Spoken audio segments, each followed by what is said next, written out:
So if the data says, and it does, that white folks on average have 15 times the net worth of black folks, 13 times the net worth of Latino folk, right? We just assume, well, we must have worked harder. Is that right? That's interesting, because actually, the black folks and brown folks have done some of the hardest work in this country ever since the country was founded. Were it not for the labor of African-descended peoples, there would be no country at all. In fact, it was my family, white slave-owning family in the South, that got black folks to do all the hard work because we were lazy asses and didn't want to work at all. White folks in the South on the plantation used to want to sit on the porch and drink mint juleps and have carriage rides rather than work, while black folks did all the real labor. And yet we decided that black folks are lazy, which I find fascinating. Right? And then people write to me and say, well, these black people, they're just taking all the jobs. Okay, which is it, precious? Because it can't be both. People of color can't take all the jobs and be lazy. I don't ask much of racists, because I expect very little. But you cannot be lazy and take all the jobs. Are we at least clear on that? Like, if you took all the jobs, you are like the opposite of lazy. If you are indeed lazy, you probably did not even take one job, let alone all of them. So I just need racists to get their damn story straight. That's all I ask. I just don't like moving targets. That's all, right? But if I don't tell my daughter the truth, she defaults to the position of the culture, and then she can't understand what the problem is. The same is true with policing. You can't understand the Black Lives Matter movement and the importance of it if you don't know the history and the relationship between law enforcement and black and brown peoples. If you understood that history, you wouldn't ask one question about why this movement is necessary and why it's righteous. If you knew that history, but you don't know it, and it's not your fault. You weren't supposed to know it, and nobody taught it to you, right? So you don't have to know that modern policing traces back to slave patrols. That black folks' first experience with law enforcement was having, you know who? Working class and poor white folks on horseback going around keeping black folks in line on behalf of the rich master that owned all the property.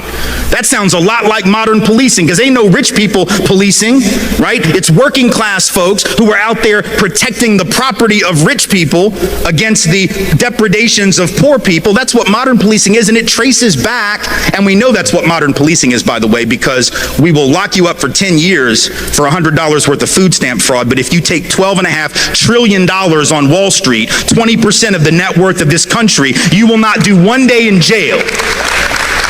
So we know that law enforcement has got nothing to do with enforcing the law. It's got nothing to do with good people and bad people, lawbreakers and the law abiding. It only has to do with controlling certain people. And black and brown folks know it was cops who were involved in race riots and racial terrorism against black communities for the first 50 years of the 20th century. You didn't learn about that in class either, and that's not your fault. It wasn't taught. But in fact, every single year, just about from 1900 all the way to the 1930s, 1940s at least, there were race riots where white folks would just go into black communities, burn them to the ground, bomb them from the air like in Tulsa, Oklahoma, rip people out of their homes, beat them in the street, and police sat by, watched it happen, and participated. That doesn't mean that every cop in the modern era is like that, but it means that black folks can be excused for being not so clear on the decency of police in their communities because there's a history there. It was police who dragged black folks and white allies off of those sit-in stools at lunch counters in the South to enforce segregation. See, when your job is to enforce the law, and for most of American history the law was against you as a people, then enforcing the law means you are the first line of oppression. People of color know that history and need to be excused when they don't just get over it, because that continues. How do we know it continues? Very easy. We know from the data on racial profiling that black folks are twice as likely as white folks to be stopped and searched for drugs, even though white folks are more likely to have drugs on us on the occasions that we're searched. White folks use drugs and sell drugs at the same or higher rate than black folks and Latinos, and yet it is black folks and Latinos who in any given year make up 85 to 90% of the people who get arrested and incarcerated for a drug offense. See, people of color know that. And if we don't understand when black folks rise up and say Black Lives Matter. Well, what do you mean? All lives matter. Yes, sweetheart, I know they do. Yes, they do. And that is a totally irrelevant and unnecessary point to make. You see, you don't have to say all lives matter. We take that for granted. What we've never accepted in this country is that black and brown life matter. You have to proclaim that which is ignored, you see. That's why we have Black History Month right now and not White History Month. We don't have to have White History Month because we got May and June and July and August. And every other month where we learn about white folks, we don't have to call it that. See how slick that is? That's how white supremacy operates. You don't have to call it White History Month. You just call it history, and literature, and theater, and poetry, and art. You don't have to racialize where it came from, right? That's what Malefiasante at Temple calls universalizing the particular, which is the hallmark of Eurocentric thought, right? Not everybody's experience is the same, and so when certain people have been left out of all, you have to call that out by name. Because see, we've always said all, and we didn't mean it. We said all men are created equal, and we didn't mean that shit. Right? We didn't mean women, but we didn't even mean all men. We said all, and it was a lie when we said it.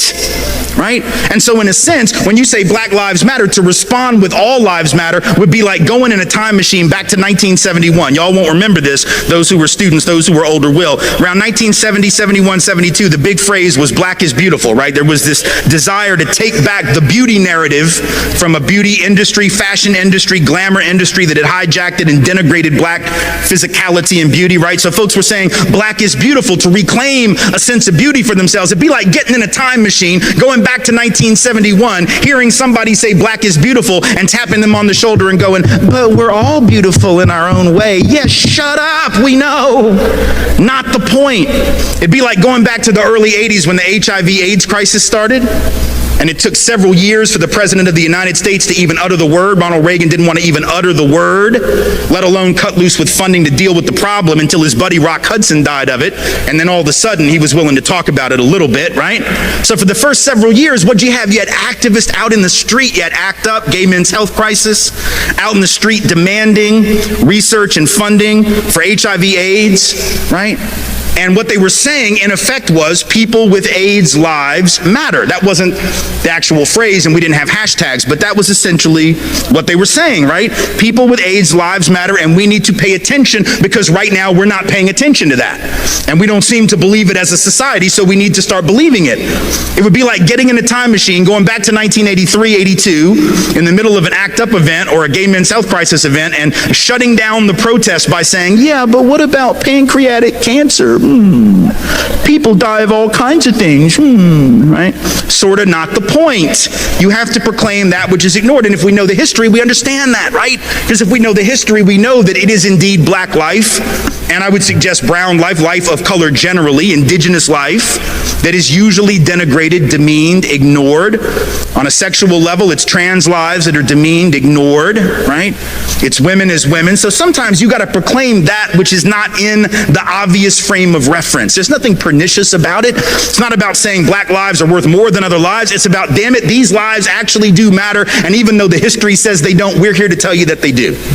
And there's nothing wrong about that at all. But if you don't know the history, it might seem untoward. And I get it. And again, it's not your fault that you don't know the history, but it is our responsibility to learn it and then apply it to what we see. Same is true with immigration.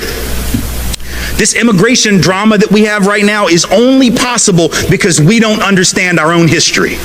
As a country, and particularly those of us of European descent, we have lied to ourselves about how we got here. And for what reason? See, black folks know why they're here.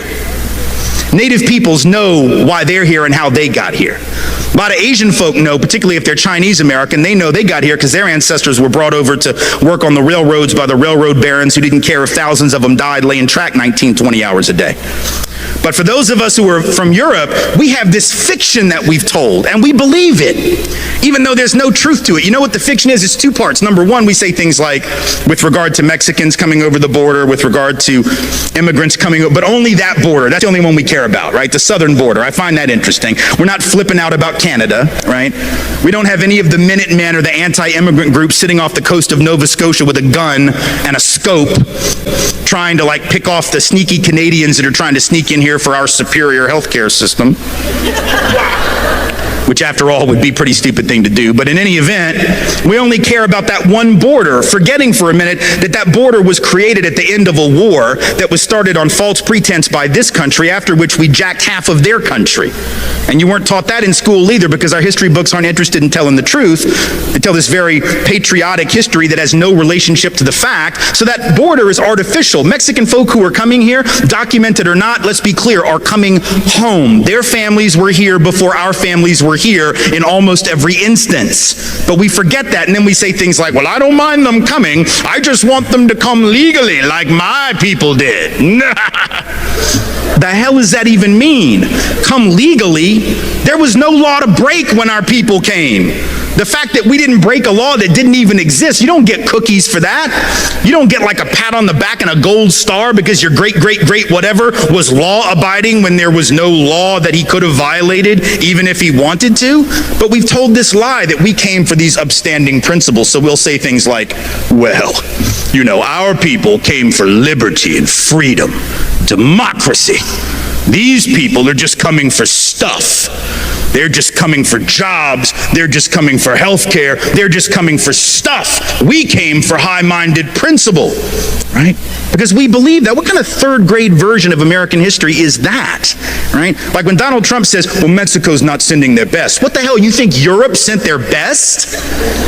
Europe? No, our people were the losers of Europe. I'm not trying to be an asshole. I'm just telling you the truth. Like, our people were the losers of Europe. The winners didn't get on the boat. You understand what I'm saying? The winners didn't leave. Why the hell would you leave if you were winning? Only the losers left because they had no choice. They were dying. They were starving. They couldn't support their families. A lot of them were convicts who were sold into indentured servitude to work for rich European people.